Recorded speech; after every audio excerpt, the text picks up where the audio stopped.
A post on the subreddit r/ask-car-sales went viral recently. The post title read, "My Toyota Tacoma remote start stopped working. I took it to the dealer. They told me my trial subscription had expired. I paid $42,000 for this truck." The remote start module is physically installed in the dashboard. The antenna is in the windshield. The button is on the key fob that came with the truck. But Toyota turned it off because I did not pay $8 a month. I own this truck. Tell me how that is legal. The comment section exploded. Tacoma owners, Tundra owners, 4Runner owners, all posting the same story. Same expired trial, same dead button, same zero warning at time of purchase. This is not a software bug. This is not a connectivity issue. This is the subscription theft trap. And Toyota, Ford, GM, and BMW are running it right now on vehicles sitting in driveways across America. Today we are going to expose exactly how manufacturers took features that were physically installed in vehicles you purchased outright and quietly moved them behind a monthly paywall after the sale was already complete. We are going to name the specific features, the specific prices, and the specific mechanism they use to lock you out of hardware you already paid for.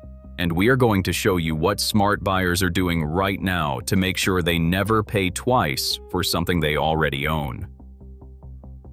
Here is the projection that reframes this entire conversation. McKinsey & Company published an analysis projecting that automotive software and subscription revenue will reach $650 billion globally by 2030. For context, that number exceeds the total annual revenue of the entire global automotive hardware manufacturing industry. The manufacturers have already done this math. A customer who buys a $60,000 truck once generates $60,000 in revenue. A customer who buys that same $60,000 truck and pays $1,500 per year in feature subscriptions generates $75,000 over the first 10 years of ownership. The subscription model does not add a single component to your vehicle. It adds a recurring charge to access components already bolted to your frame. And the hardware that enables it was installed at your expense before you ever saw the first subscription invoice. Let us start with Toyota, because Toyota is running this on the most common truck in America. On 2018 and newer Toyota and Lexus vehicles equipped with the factory remote start system, Toyota requires an active Remote Connect subscription through the Toyota Connected Services platform to operate the remote start function. Not a third-party integration. The physical key fob. The one sitting on your kitchen counter right now. After the complimentary 3-year trial expires, pressing the remote start button on your own key fob produces nothing. The module is installed, the antenna is in the windshield, the wiring runs to the starter, but a server in Toyota's Connected Services infrastructure checks for an active $8 per month subscription before authorizing the signal. Forum user Toyota Fob Fraud _2021 posted on a Tacoma owners board that circulated across every major truck forum online. They wrote that they bought a new Tacoma. Remote Start was listed as an included feature on the window sticker. 3 years later, it stopped working. They called Toyota. They were told the trial had expired. They asked when they agreed to a trial at time of purchase. They were told it was in the Connected Services documentation. They asked to be shown exactly where. Toyota sent a 74-page PDF. A 74-page PDF for the button on a key fob that came with the truck, that was listed as included on the window sticker. Ford applied the same model to its driver assistance hardware. The BlueCruise hands-free highway driving system fitted to the F-150, the Mustang Mach-E, and multiple other Ford platforms uses cameras, radar sensors, and processing hardware already installed in the vehicle at the factory. After the trial period expires, accessing BlueCruise requires a subscription of $75 per month or $800 per year. The cameras did not leave the vehicle when the trial ended. The radar sensors are still there. The processing unit is still running, but Ford's server sends a software flag that disables the feature on your vehicle identification number until your payment is received. Forum user BlueCruise Betrayed F-150 posted on a Ford truck forum and wrote, "I bought the trim specifically because BlueCruise was listed as included. The sensors are on my truck right now. I can see the camera housing on the windshield. Ford wants $75 a month to turn it back on. The hardware did not disappear. Ford just moved it behind a toll booth after I drove off the lot. That is not a premium feature. That is a software tax on the hardware you purchased. General Motors runs the same playbook with Super Cruise on higher trim Silverado, Sierra, and Cadillac Escalade models. After the initial trial, Super Cruise requires $25 per month, or $250 per year. The LiDAR mapping hardware is in the vehicle. The forward-facing cameras are in the vehicle. The steering control actuators are in the vehicle. The subscription does not add a single component to your truck. It removes a software lock General Motors placed between you and the hardware you already paid for when you selected that trim level. A Silverado owner named Super Cruise Trap LTZs posted last spring, "I spec'd the High Country specifically for Super Cruise. It was in the build sheet. It was in the price. Now GM wants $250 a year to keep using it. I paid $72,000 for this truck. $250 a year is not the issue. The issue is that I already paid for this. Twice is not a subscription.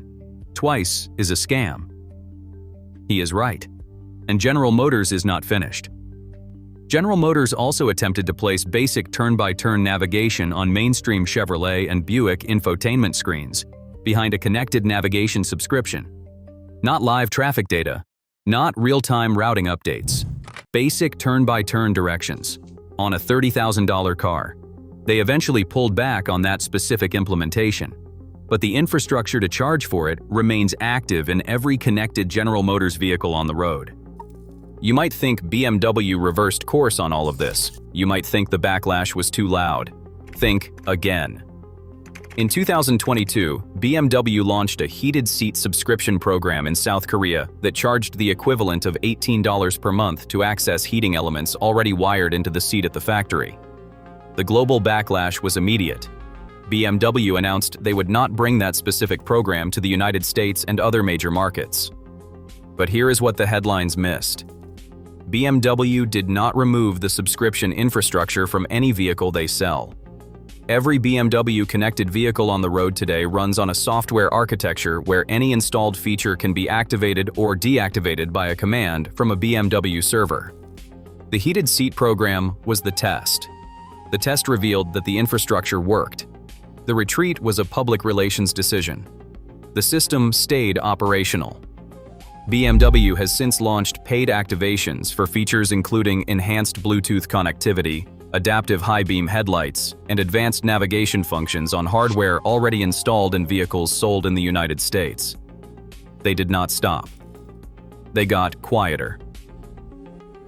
Here is the mechanism that runs beneath all four of these brands. And it is identical in every case. Every connected vehicle built after approximately 2015 runs on a software architecture where individual features are controlled by digital permission flags stored in the vehicle's central control module. Each flag is checked against a subscription database maintained on the manufacturer's servers. When your subscription is active, the flag reads "Authorized." When it lapses, the server sends a deactivation command over the cellular modem. Your hardware does not change. Your vehicle does not change. A single database entry changes on a server in Detroit, Tokyo, Munich, or Dearborn. And a feature you paid for at the dealership stops working in your driveway. You do not own the software running your vehicle. You license it. And the licensor can revoke that license at any moment for any reason written into the terms of service you agreed to in the documentation package at the time of purchase. A mechanic named Subscription Free Wrencher posted on a technician forum. He wrote, "I tell every customer the same thing now. A new connected vehicle is not a product. It is a service contract wrapped in sheet metal. You do not own what is inside. You rent access to it on their terms. The moment you actually understand, that is the moment you understand why I keep buying 2006 trucks." And here is why the window to escape this trap is closing faster than most people realize. Manufacturers learned in 2022 and 2023 that loud public backlash could delay, but not stop, the subscription rollout. The BMW heated seat reversal bought them 18 months of positive press, while they quietly expanded paid activations across their lineup in categories that attracted less media attention. Toyota's Remote Connect subscription grew to cover more vehicle models and more features through 2024. Ford expanded Blue Cruise availability specifically to create more subscription revenue surface. GM announced in 2024 that OnStar and Connected Services bundling would be restructured to capture more per-vehicle monthly revenue across mainstream Chevrolet models beginning in 2025. Every manufacturer's 2025 and 2026 model year vehicles have deeper subscription architecture than the 2023 models they replaced. The rollout is not slowing, it is accelerating with each model year. Smart buyers are targeting specific model year cutoffs before subscription-gated features became standard architecture.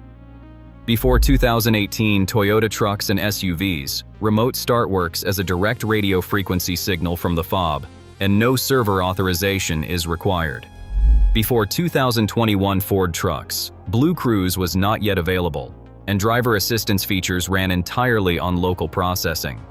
Before 2022 GM trucks, Super Cruise was not yet tied to a recurring subscription tier on available trim levels. Before 2023 BMW models, the paid activation catalog had not yet expanded beyond the initial headline programs. Smart buyers are also requesting a written feature subscription disclosure as a condition of any new vehicle purchase. Dealers are not required to volunteer this information in the sales conversation. It lives in the Connected Services documentation. Smart buyers are bringing it up in the sales conversation before the pen touches the contract. A simple question: which features on this vehicle will require a paid subscription after the trial period expires? That question forces the disclosure the manufacturer designed out of the standard sales process. Manufacturers built the subscription theft trap because selling you the vehicle once is the least profitable version of the transaction. The most profitable version is a vehicle that generates monthly revenue for the entire duration of your ownership. They installed the hardware at your expense. They built the software lock at your expense through higher vehicle prices. Now they charge you monthly to access what you believed you purchased outright. You paid for the seat. You paid for the fob. You paid for the sensors. They kept the switch. Have you lost access to a feature on a vehicle you own because a subscription expired or was never activated? What was the feature, what was the vehicle, and what did they want to charge you to turn it back on? Sound off in the comments below, because every story in those comments is a case study in what the word ownership no longer means in the modern automotive industry. If you refuse to rent access to hardware you already paid for, hit the subscribe button and join the resistance. Keep the old iron running. Keep turning your own wrenches. We will see you in the next one.